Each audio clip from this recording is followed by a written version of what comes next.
बिहार विधानसभा की 2 सीटों पर उपचुनाव होने हैं और जैसे जैसे तारीख नज़दीक आती जा रही है वैसे वैसे अब सरगर्मियां जो हैं तेज हो गई है। सभी राजनीतिक दल अपने अपने स्तर से तैयारियों में जुट गया है, लेकिन राजद और कांग्रेस के तरफ से लगातार बड़े बयान सामने आ रहे हैं।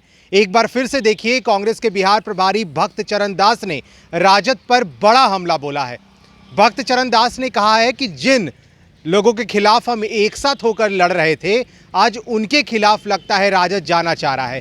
अगर हम एक सीट जीतते तो हम उनको मजबूत करते, लेकिन लगता है राजद को 19 विधायकों की ज़रूरत नहीं है, ऐसा भक्त चरण दास ने कहा है। आपको पता है कि इस उपचुनाव में राजद और कांग्रेस आमने सामने है।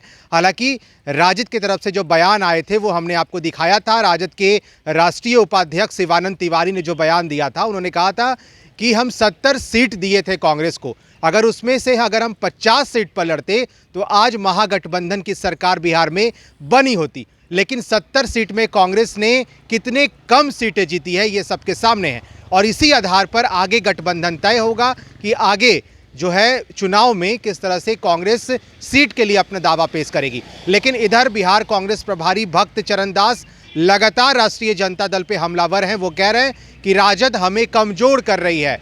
देखिए, अब उपचुनाव को लेकर के चुनाव प्रचार हो रहा है और साथ ही साथ नज़दीक जैसे जैसे समय आ रहा है अब सरगर्मियां तेज हो गई हैं। आपको हम सीधे सुनाते हैं भक्त चरण दास ने क्या कुछ कहा है राजद पर, वो क्या बड़े हमले बोले हैं। सुनिए भक्त चरण दास को। वो कल विद्रोवाल था 16 तारीख को, विद्रोवाल नहीं किया कुशेश्वर स्थान में, जो कांग्रेस का ट्रेडिशनल सीट थी, उसमें अगर आरजेडी विद्रोह कर दिया होता तो समझौता बनी रहती। वो एक में लड़ते, हम एक में लड़ते और दोनों सीट गठबंधन जीतता। अब कांग्रेस अकेले लड़ रही है और अकेले 2 सीट जीतेगी, उसकी तैयारी में हम।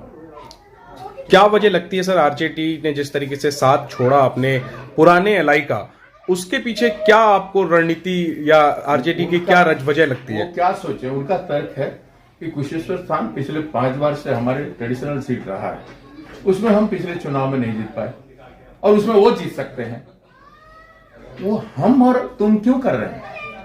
जब हम गठबंधन में हैं तो हमारा सीट था, हमारा सीट में कांग्रेस को भी वो जीता के उनका होता, एक जीतता तो उनका होता। अभी तो 19 उनके साथ थे ना हम।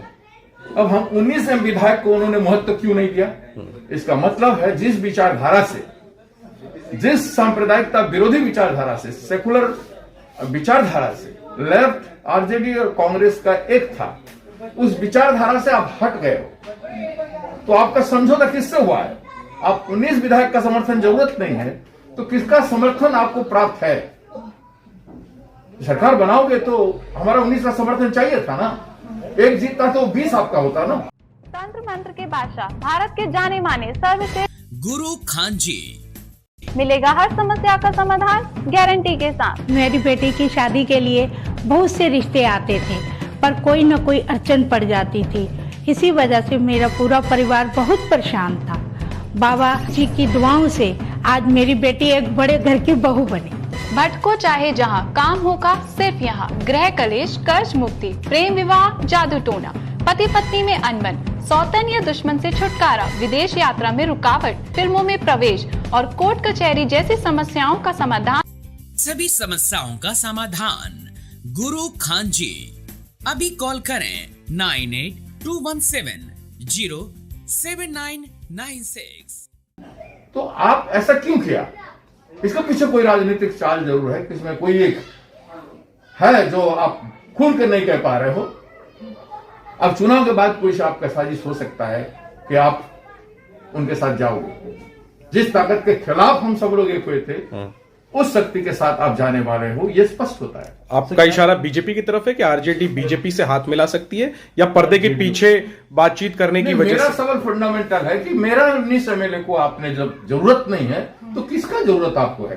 ये तो चुनाव राजनीति है, गणित की बात है। तो और दूसरा किसका तो होगा, वो कौन हो सकता है आज के दिन? जिस पार्टी के खिलाफ हम लोग सब एक हुए थे वो पार्टी हो सकता है। ठीक है, थैंक यू सर।